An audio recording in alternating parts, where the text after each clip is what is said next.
Stain Away Formula. Tanggal ang makapit, madikit, at malupit na dumit mancha. Kaya easy-easy ang labada. Mula noon hanggang ngayon. All you need is pride. All you need is pride. ACS.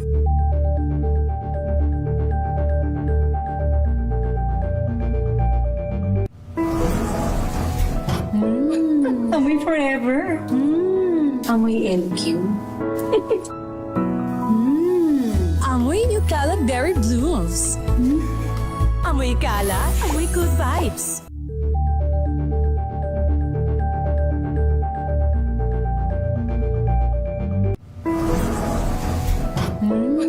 Amoy forever. Amoy LQ.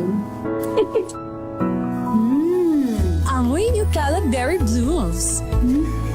Amoy kala, amoy good vibes.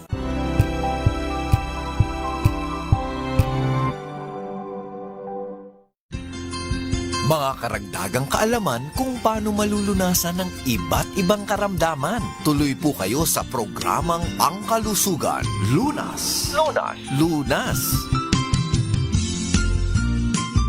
Magandang gabi Luzon, Visayas at Mindanao. Ito po ang programang Lunas, isang oras na talakayan tungkol sa kalusugan. Kasama po ninyo Cheska San Diego, Bobadilla at kapartner po natin ngayong gabi ay ang R3, hatid po sa atin ng Dave & Ben Enterprises Corporation. At mula po sa Dave & Ben, kasama natin sa discussion ngayong gabi si Sir Boyet Benesa. Sir Boyet, good evening po sa inyo. Good evening, Cheska, sa mga nakikinig po sa programa. Of course, sa ating guest doctor, magandang gabi po. At syempre yung ating doktor na kasama ngayon, isang orthopedic surgeon. Siya po ay past president ng Philippine Orthopedic Association, past president ng Philippine Orthopedic Society of Sports Medicine. Siya po ay director ng Institute of Orthopedics and Sports Medicine sa St. Luke's Medical Center sa Quezon City. Kasama natin si Dr. Noel Carrillo. Doc, good evening po. Ay, magandang gabi po. Ma'am Cheska, of course, Sir Boyet, Sir Benesa, magandang gabi po. At sa lahat po na nakikinig po sa amin, sana po malusog ang lahat. Maraming salamat, Ma'am Cheska. Ngayon pag-uusapan natin na dapat tayo ay malayo o dapat maligtas sa sakit din ng rayuma. Kasi lately maraming factors, sabi nga ni Doc, pero isa na yata dyan yung lamig ng panahon. Marami ako naririnig ngayon na nagre-reklamo na sumasakit ang kanilang mga kasukasuan. Ito ba'y mainly dahil lang sa lamig or marami pa talagang ibang mga isinasaalang-alang? Yan po ang ating discussion ngayong gabi. Kasama nga po natin si Dr. Noel Carrillo at ang R3 hatid ng Dave & Ben. Yung team nila, Sir Boyet. Sir Boyet, kung may tanong sila, meron tayong hotline number. Ito po yon 0917-3233-216. At bakit ba tayo nagkakarayuma? Siguro, Doc, ang tanong ko, Doc, ito bang rayuma, Doc, does it start with a mild discomfort o biglang masakit na lang kaagad? Iba-iba, no? Ngayon siguro dapat pag-usapan natin yung tatlong common as babanggitin natin mamaya. Pero ang kadalasan po ng rayuma naman din, hindi naman biglaan talaga na talagang lalabas, no? Except for one particular kind ng rayuma, yung tinatawag pong gouty arthritis na, halimbawa, isang gabi ay ayos naman pakiramdam mo, yung the day before, halimbawa, itong araw na to, okay naman, ang dating ng gabi, okay ka at natulog ka lang. Pag-gising mo ng umaga, biglang masakit yung paa mo, no? Iyan yung mga atake ng tinatawag na gout attack, no, na which is one kind of rheumatism, isang uri po ng arthritis, no. Ang very classical is tinatamaan po yung ating big toe. Ayan po yung mga sakit na mabilisan talagang magugulat ka. But ayos naman ako kahapon at kagabi pagising ko ay masakit ng aking hilalaki sa paa. No, that is the gouty arthritis. Pero ang kadalasan yung ibang uri ng rayuma na common din, yung osteoarthritis, yung rayuma ho ng pag-iilad, saka yung rheumatoid arthritis. Hindi naman ho sila biglaan na talagang sasakit ng bigla, no? Because medyo mabagal nga yan, dahan-dahan. No? Maliban lang kung nagkaroon kang concomitant na injury, halimbawa, nag-uumpisa na yung rayuma mo at ikaw naman din ay natapilok at napasama, na-twist ang iyong tuhod, halimbawa, mag-uumpisa yung sakit, no? Parang natitrigger yung talagang gusto na mag-umpisa na inflammation ng kasukasuan, particularly sa tuhod, saka nagtutuloy na yung pananakit, no? Ang bottom line, yan pong uri ng lahat na yan na kondisyon, no? Na rayuma kung tawagin natin. to be specific, arthritis po pag sa joint, no? Kasi nasabi natin noon pa man, yung rheuma is a broad term na sinasakop yung mga pananakit ng kalamnan, ng mga litid, ligaments, at kasukasuan, no? Pero pag sinabi natin you are referring only to the joints, ang tawag po talaga doon arthritis, no? Pero ang arthritis po isang uri lang ng rheuma yun, no? So maliwanag po yan, when we are referring to the joints, ang tawag po doon arthritis. So yung mga ibang uri ng arthritis, maliban sa gout, maaari hong dumating sa inyo ng padahan-dahan lang, nagpaparamdam ng pakonti-konti muna, saka na lang ho lumalala pagka dumating na yung panahon talaga nilang gusto na nilang magparamdam ng husto. Ganun po yan. Maganda, Dok, na nilinaw nyo po ulit at nireview nyo kami doon sa arthritis at saka yung rheuma. Kasi di ba, Dok, pag Pinoy, pag may naramdaman na masakit na balakang, nako, nirarayuma na naman ako. Parang yun yung naging nakasanayan nating term, yung nirarayuma, Dok. Pero mas proper pala na sabihin na umaatake yung arthritis ko. Parang ganun. When you are referring to the joint, arthritis po ang tawag. Pero ang arthritis po ay isang kondisyon na nasasakop doon sa isang malawak na category na ang tawag po rheuma. No? Pero kasi sanay kami, mga doktor, naiintindihan namin pag sinabi na ng pasyente, rheuma, kasi ang mga Pilipino, walang distinction doon sa rheuma at saka yung arthritis. No? Ang tawag niya rheuma. But sa pag-uusap ninyo, kung ang tinuturo niya yung kanyang tuhod at sinasabi niyang rheuma, alam na po namin yun. Ibig sabihin, mayroon siyang arthritis sa tuhod. Ganun po yun. Dok, yung since nabanggit na nga natin yung arthritis, ano, Dok, ang pinaka-common arthritis? Maybe sa atin na lang, among us Filipinos, or ano, Dok, yung masasabi mong the worst kind, or maybe yung the most painful kind naman na arthritis? Ang pinaka-common pa rin na arthritis, yung tinatawag na osteoarthritis. Yung osteoarthritis, yan po yung arthritis na nabanggit natin ng dala ng pag-iedad natin na kung saan yung cartilage lining, yung gatil po sa loob ng ating kasukasuan, no? Yung buto natin na nagtatagpo sa loob ng kasukasuan, yung gatil po doon, yung makintab na puti, no? Nagagasgas, no? Sa ating pag-iedad, no? Through the years na simulang bata tayo, nagkakaroon ng dahan-dahan na wear and tear yung cartilage na yan. At pagdating natin doon sa gusto na ng edad, hindi na nagre-repair yung cartilage na yan, kaya tuluyan ho silang nasisira. Diyan po nag-uumpisa yung arthritis, no? Sari-sari, no, not necessarily malala, depende na ho sa pagkasira ng cartilage. Pero maski nga itong osteoarthritis, nang sabihin natin very common, kung minsan kung sobra talagang nasira na yung cartilage at buto sa buto na nagkikiskisan, napakasakit din tuwing gagalaw, lalo na kung tuwing tatayo at maglalakad doon sa mga joints na nagkakarga ng bigat ng ating katawan. No? The other form, yung gouty arthritis, pag acute attack, yun naman din, napakasakit din. Kung minsan, sinasabi natin na isang konting kilos lang, sobra ang sakit. No? Very exquisite talaga. At kadalasan yan, maski nga natatapat lang sa hangin ng electric fan, medyo masakit na ang nararamdaman. So, it can be kung very acute yung gouty arthritis, maaring magbigay ng sobrang sakit na disables a patient pag talagang during the acute attack, no? Hindi siya makakilos halos kasi sa sobrang sakit. No? Yung rheumatoid arthritis is variable ang manifestation. Ang rheumatoid arthritis naman din, maraming kasukasuan ng tinatamaan, halos sabay-sabay. Kung mayroon sa magkabilang balikat, masakit sa bayan, tapos magkabilang palapulsuhan, maaari, o kaya sa magkabilang siko, sabay-sabay po yan sa tuhod. Ang kanyang pain, variable, no? Depende na sa uri ng sakit. May mga degrees of severity ang rheumatoid arthritis. Yung iba, kayang-kaya, nakakapaglakad, maski may konting sakit, may konting kaya nilang gumilot, kaya gumawa ng bahagya. pero yung iba naman na severe, halos hindi rin makakilos, no? So, hindi mo talaga masabi kung alin ang sobrang masakit, depende na yan sa degree of inflammation na meron sila. So, bottom line, itong lahat na itong mga uri ng arthritis na common, yung tatlo lang na nabanggit ko. Marami pa akong iba, pero ito lang ang most common na tatlo na madalas natin makita. Ang kanilang bottom line dyan ay talagang inflammation.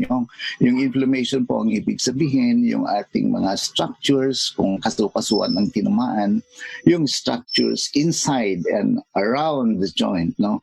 Meron hong inflammation. Yung inflammation po ay yung structures na yun, nagkakaroon ng pamamaga, pamumula, pangiinit, at pananakit. Yung apat po na katangian na yan. So, the cardinal signs of inflammation, nandyan po yan.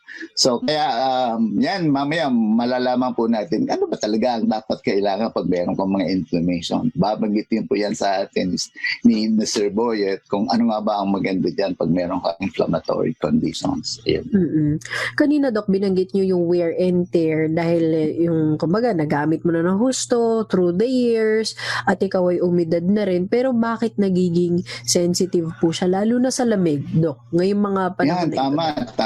Very timely kasi lalo na ngayon, naglalamig na, no, di ba, Jessica, ano, may umaabot na yating temperatura ng as much as mga 21 degrees, 22 degrees ng pag mag-uumaga, no, which is not usual.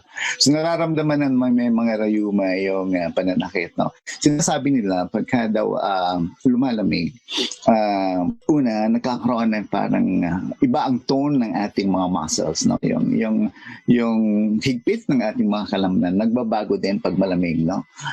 Nagiging mas matindi yung tone, no. Parang nag-spasm yung muscle. Yung spasm na yun will bring about higher pressure inside the joint, no? So pag mataas ang pressure inside the joint sa isang kasukasuan na nagkakaroon na ng inflammation, syempre yung kasukasuan na yun magkakaroon ng karagdagang pananakit. So isa yun, higher pressure.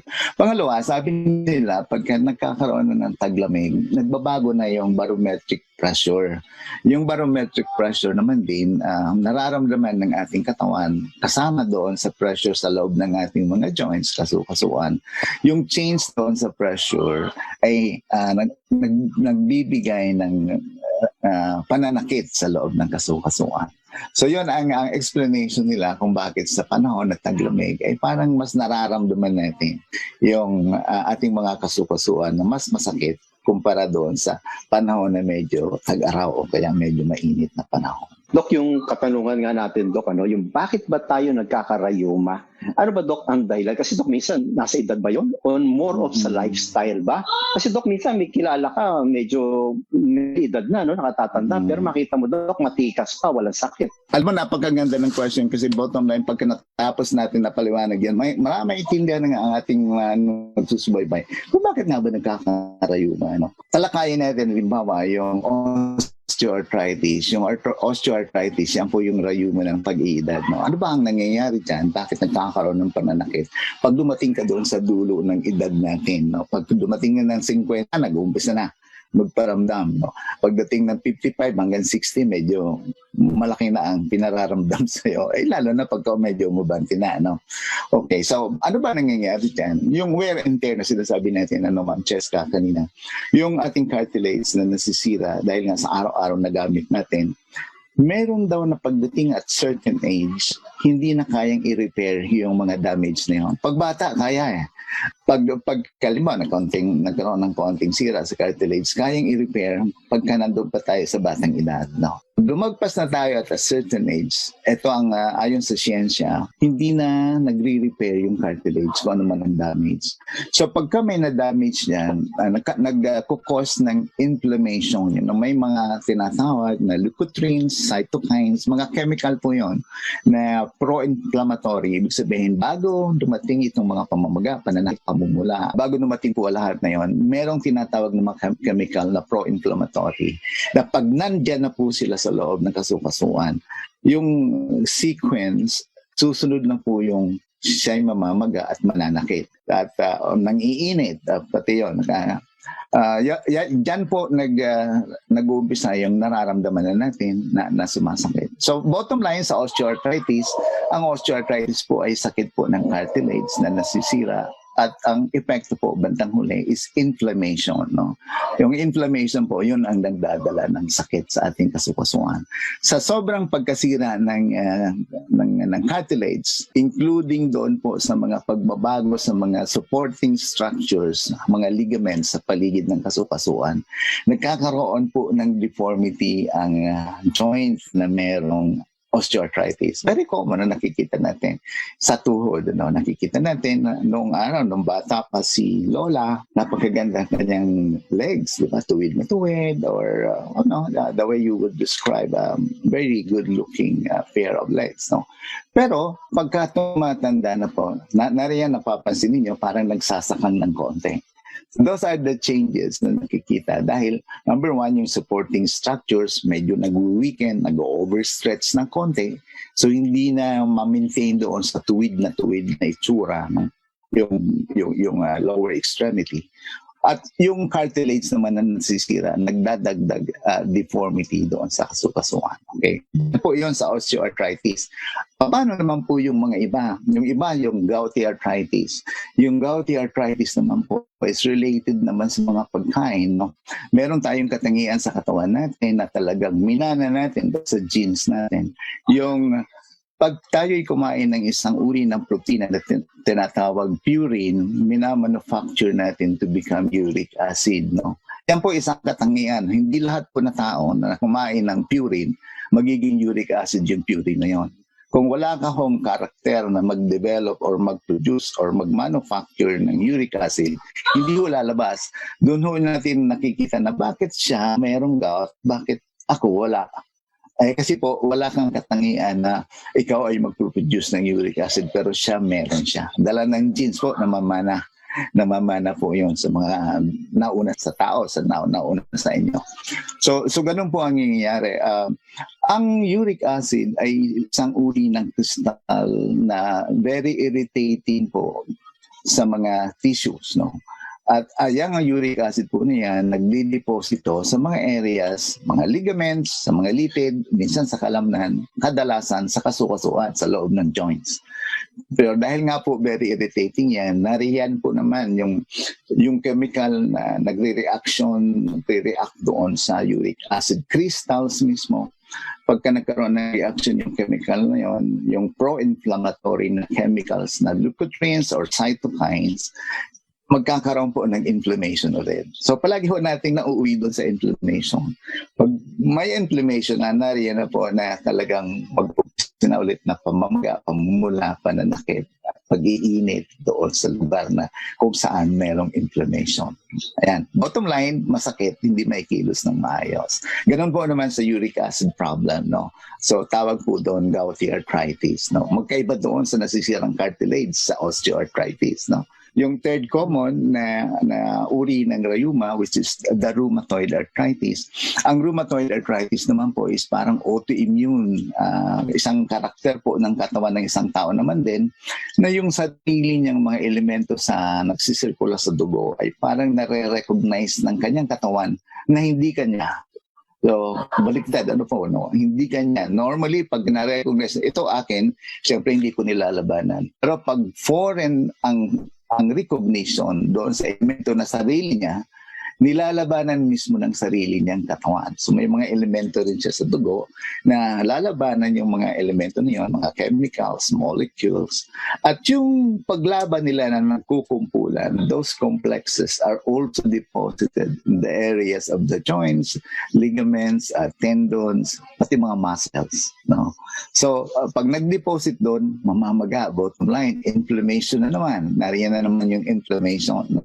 So pag nag-inflame, the same cardinal signs na apat ng inflammation, yung namamaga, nananakit, namumula at nanginginig, lahat po yun lalabas doon. Bottom line, ang pinakamahirap dyan sa apat na yan, yung nananakit, yung namabaga, kung minsan nakakakilos pa tayo kung kaya pa, no? Pero pag masakit, napakahirap po pumilos. So, hindi natin halos magamit yung suka-suka. Yan naman po sa rheumatoid arthritis. So, lahat po niyan, sinabi natin, osteoarthritis, yung arthritis ng pag-iedad, yung ating gouty arthritis, yan po yung arthritis na related sa mga pagkain, no? Yung ating rheumatoid arthritis naman, which is an autoimmune disease. Ang bottom line ng lahat yan, they are actually inflammatory conditions. Kaya paano? Kung inflammatory, siyempre anti-inflammatory ang mga gamot para mapigil yung inflammation. Kaya napaka-significant yung treatment. Pagka pinag-uusapan na natin yung anti-inflammatory, nariyan dumadating sa ating konsiderasyon na itong anti-inflammatory na ito, maaari magkaroon ng diferensya sa tiyan, gastrointestinal, o kaya sa liver, o kaya naman sa kidney. So meron tayong mga natural na mga preparations na anti-inflammatory rin ang effect, no? Pero walang mga adverse effects na related doon sa liver, sa gastrointestinal, o kaya sa kidney. Yan po ang mga safe. So, it's really an option of the patient. Kung ano ang pipiliin niya, gusto niya bang mag-risk ng konti para lang medyo mayroon siyang iniinom na medyo malakas at medyo mabilis, or talagang sa pag-iwas ay meron na mga preparasyon na bandang huli ang epekto ay parang nun din doon sa mga conventional na anti-inflammatory. So guro, mamaya maliliwanagan tayo dyan pag si Sir Boyet na po ang magsasalita tungkol dyan. Mahalaga yung sinabi ni Doc kasi kanina ang tinanong ni Sir Boyet, gaano kasakit, aling klase ng rayuma ang pinakamasakit, ang tao ayaw nang nasasaktan, kaya parang ang tanong agad is, ano solusyon? So mamaya po ay i-discuss natin yan kung ano yung mga posible bang pamamaraan bukod sa iniinom, may pwede bang therapy na gawin at may mga ibang pamamaraan po ba. So siguro maaga tayo mag-break para sa ating pagbabalik tuloy-tuloy po natin i-discuss pati na rin yung mga text messages mula sa ating mga followers and listeners and viewers. Sir Boyet, ibigay po ulit natin yung cellphone number ng Arthrid para sa kanilang questions na pagbalik natin later, sasagutin po natin. Yes, ito po yun, 0917-32-33-216, 0917-32-33-216. Katawa nga po natin ngayong gabi ang Arthrid, hatid sa atin ng Dave & Ben Enterprises Corporation. Babalikan natin ang talakayan tungkol sa arthritis dito po sa ating talakayan sa programang Lunas.